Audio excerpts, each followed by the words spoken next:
ദൈവ തിരുനാമത്തിന് മഹത്വമുണ്ടായിരിക്കട്ടെ. ക്രൈസ്തവ ലോകരക്ഷിതാവായ യേശുക്രിസ്തുവിൻ്റെ ജന്മപ്പെരുന്നാൾ വരവേൽക്കുവാൻ ഒരുങ്ങുകയാണ്.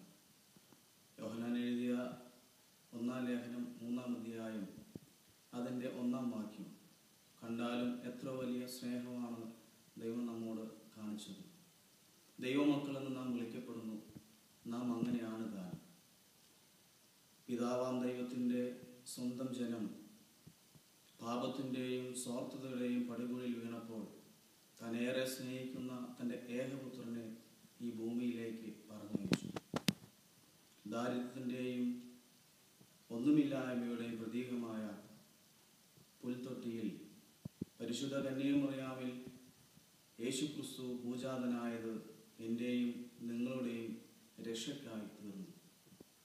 നാം താമസിക്കുന്ന ഭവനത്തിൽ നിന്നും ഏറെ മാറി ഇന്ന് പണിയുന്നതായ മണിമാളിക പോലും ഒന്നുമല്ലാത്തതായ കാലിത്തൊഴുത്ത് ശിശുവായ യേശുക്രിസ്തുവിൻ്റെ ജീവിതത്തിൽ ഒറ്റപ്പെടുത്തലിൻ്റെയും ഇല്ലായ്മയുടെയും ആദ്യ അനുഭവം പഠിപ്പിച്ചു.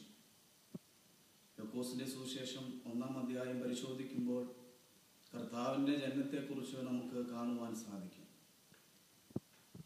അതുകൊണ്ട് തന്നെ തൻ്റെ രക്ഷണ പ്രവർത്തനത്തിൽ ഒന്നുമില്ലാത്തവരെയും ഒറ്റപ്പെടുത്തുന്നവരെയും കൂടെ നിർത്തി പരിപാലിക്കുന്ന യേശുക്രിസ്തുവിനെ നമുക്ക് കാണുവാൻ സാധിക്കും.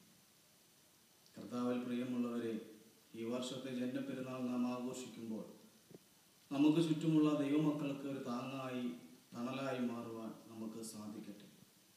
യേശുക്രിസ്തുവിനെ പ്രതി എല്ലാം നഷ്ടപ്പെട്ടവർക്ക് വേണ്ടിയും കർത്താവിനെ പ്രതി സ്വന്തം ബന്ധങ്ങളെ നഷ്ടപ്പെട്ട് അനാഥരായി അഗതികളായി തീർന്ന ദൈവമക്കൾക്കായി ഈ വർഷത്തെ ജന്മപ്പെരുന്നാൾ നമുക്ക് മുഖാന്തരമായി തീരട്ടെ എന്ന് പ്രാർത്ഥിക്കുന്നതോടൊപ്പം സമാധാനത്തിൻ്റെയും ശാന്തിയുടെയും അനുഗ്രഹത്തിൻ്റെയും ഒരു പുതുവത്സരം ആശംസിച്ചുകൊണ്ട് നിർത്തുന്നു.